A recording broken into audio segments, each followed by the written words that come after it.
You are probably wondering where you think this container that holds rocks, marbles, and sand is the key to successfully balancing work with school. I promise I am not crazy. This is not a gimmick, but it is something that I actually demonstrated in my latest time management webinar on how to effectively balance work and school. And lucky for you, I recorded it. It's kind of long, so this is part 1 of 3. And in this part, you're going to see how this is actually the key to successfully balancing work and school. As you know, you would have joined because this webinar is about how to effectively balance work with school. All right. So this is powered by WebLearn, and let's just start with like a brief introduction, as we should. Right. Introduction with reference to housekeeping. Again, as I said before, get water, get some snack, go and relieve yourself, go use the bathroom quickly and come back, because for the next just 30-40 minutes, just appreciate your full attention to really immerse yourself so you can focus on the valuable information that you're going to benefit from. There will be questions, there will be polls that I'm going to pose to you, the audience, but you're going to do all that responding inside of the chat. If you have a question that you don't think is answered throughout the presentation, just hold it to the end, because we've got Q&A for about 10-15 minutes. And that is where I'll be able to answer any additional questions that you might have. And yes, products and services. For those of you who are fed up, who feel that you have been trying to balance school for some time now, and you have not gotten to where you want to be, and you feel that you need a paid intervention, we are going to showcase some of our products and services that are best suited to help you give your situation. Just farewell, just a warning, that does not apply to everybody, because we do have some requirements that persons who want to work for us meet, but we can get into that a little later. So, you kind of saw this slide before it even came up, but why are you here? Well, you would have seen a lovely designed flyer with some pretty colors saying, well, work at school. It was like, you raise your hand, like, me, I need help with that. That is why I am here. So that begs this question. Why is that so important? Why does that matter so much, so to speak? So from speaking to many of you who have registered, and obviously you're all know, this is the 3 things you would have communicated to me why balancing work and school would be so important to you. Number 1, if you get these qualifications, if you get this degree, it is going to help you earn more money, which is going to help you better provide for your family and tend to your responsibilities. Number 2, if you more effectively balance work and school, you are going to have more time. So you can have more time to do hobbies, go out with friends, talk to that cousin that lived down the road that you don't talk to as much, that complaining. All those sort of things you're going to be able to do with reference to balancing work with school. The last thing with reference to, I saw being a recurring theme of persons who wanted to join the webinar, is that they have a fear of failure. Understand that they're putting so much time, energy, and effort into a semester to do all of that effort and then do not get the results you want. It's kind of scary. So in this webinar today, what we're going to do, we're going to outline how you can get to this dream scenario, how you can harmonize work and school so you can do those 3 things. Earn more money, you can save yourself more time, and you do not have to be afraid of failing coming up with this next semester, as we did this session before the semester started. So let's get into it. So we're going to cover 3 modules. Module 1 is going to be how you can get more time. Module number 2 is how you, even though you have gotten the time, what would be the next step? Number 3 is then how should you spend your time? What is the most effective ways you can spend your time? Then, for those of you who are interested, we're going to talk about the products and services that we do have that you can take advantage of. And then we get an interaction with it.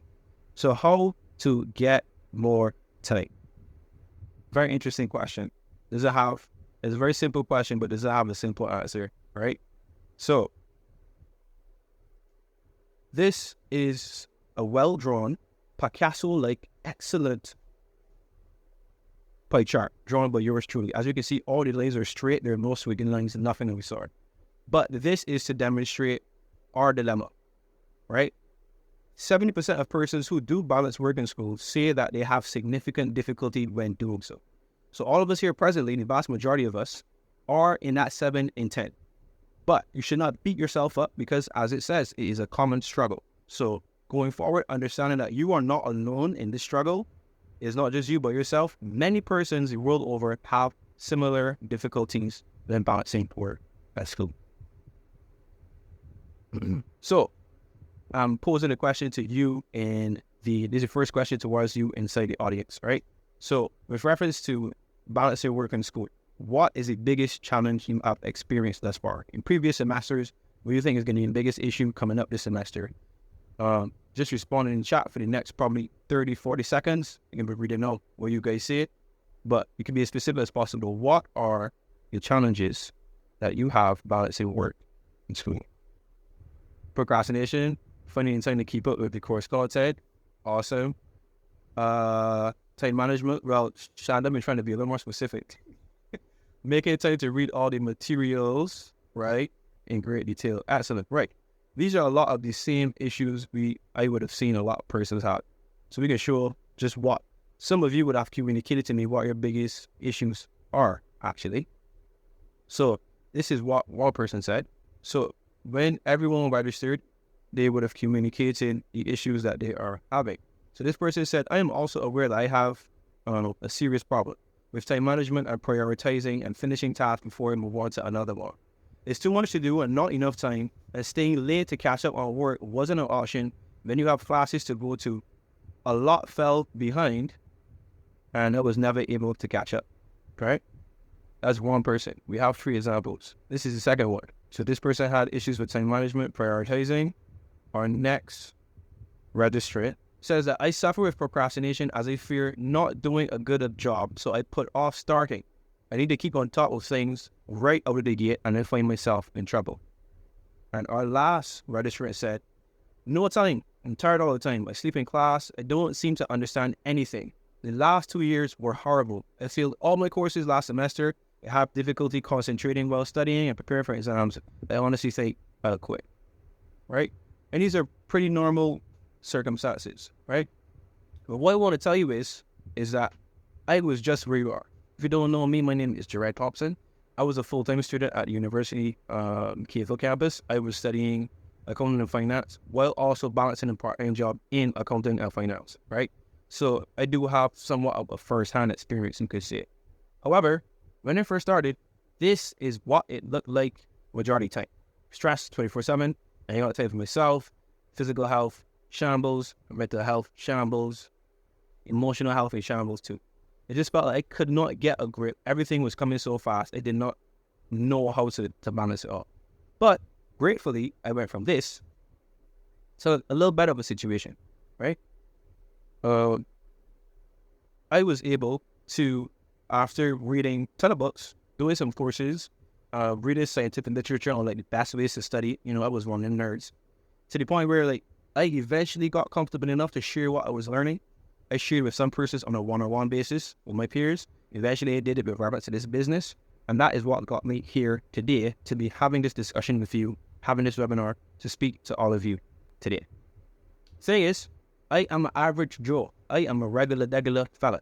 So if I could do it, I have no doubts or qualms that everybody present could be able to make that same adjustment.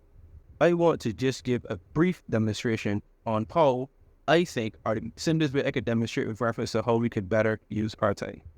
So I have here a container. I think you can see that.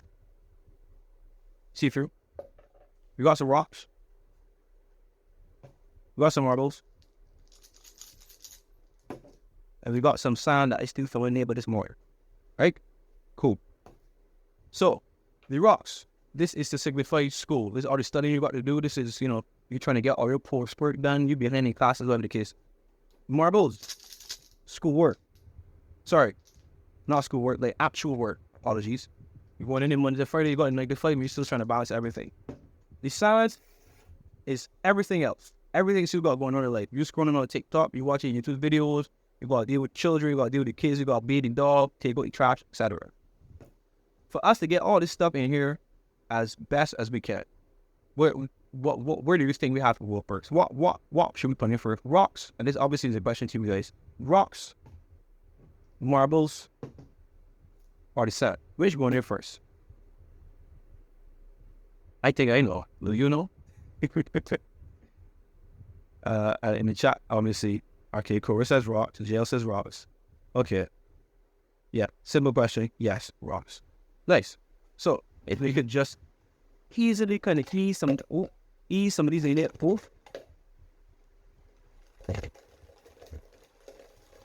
Good. So you got schoolwork. Nice.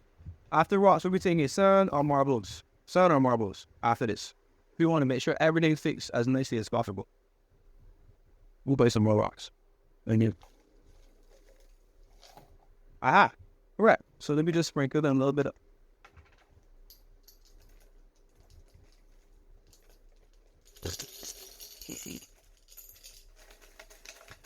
All right, good. Now, obviously, we only have the sand left. So that means sprinkling some sand up. My neighbor, sir.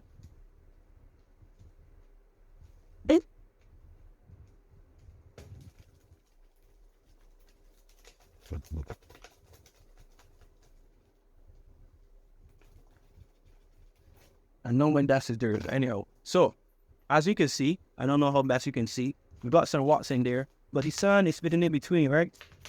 If you look closely enough, we got the rocks, we got the sun, everything fits nicely and neatly. However, that would not have been possible, as some as you rightly stated, if we had put in the sand first. But putting the sand first would leave not enough space for the rocks and the marbles to go on top. This is the same principle that we try to communicate here at WebLearn, right?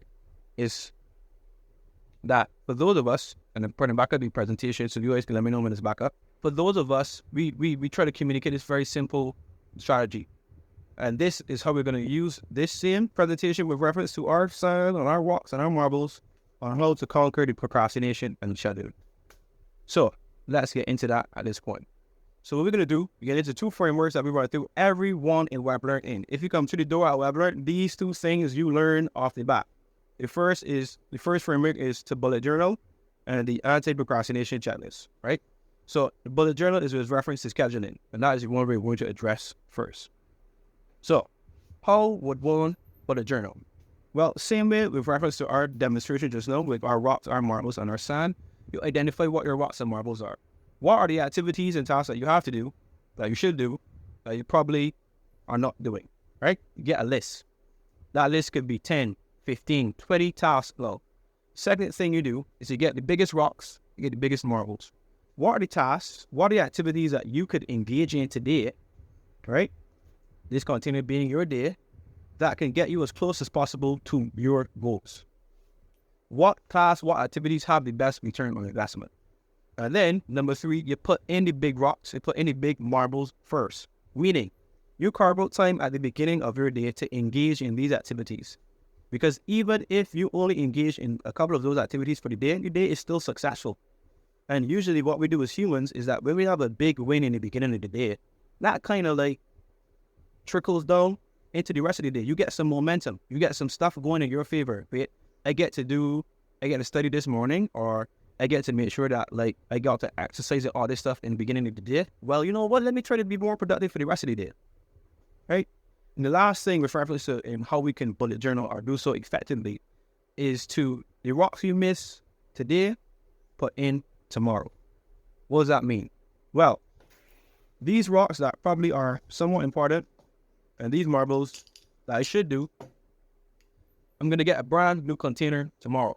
So I should probably start my container tomorrow with those things. And that way, let's say I had 4 activities to do to move me closer toward my goals and I only did the first 3. Tomorrow, I start with activity number 4, which means you are tending to all your responsibilities. You know, again, you have your work, you have things to do for work, you got school, you may have family, friends that you need to tend to.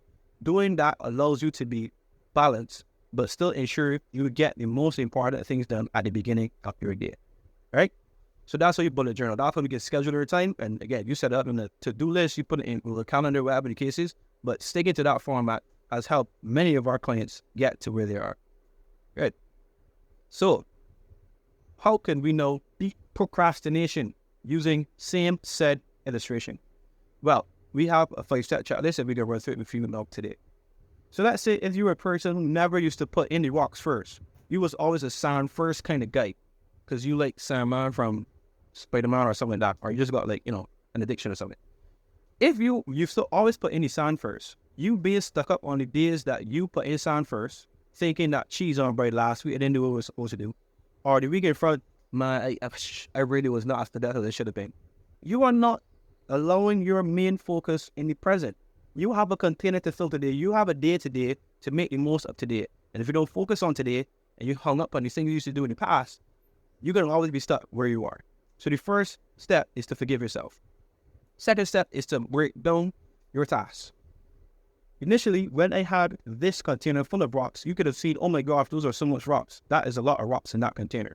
But you don't want to look at it as a group. Look at each rock as an individual.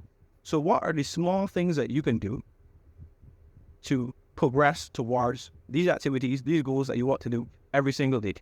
So instead of thinking of it a big mountain, you just got to do first couple of steps, and that makes your threshold for moving a lot easier. So you don't think you got to conquer Goliath. You just got to learn how to swing the slingshot, right? That's number 2. Number 3, input versus output. Kind of very similar to how to break down tasks, but it's a little different, right? Instead of thinking of your end result, you think of the inputs you have to do to get there.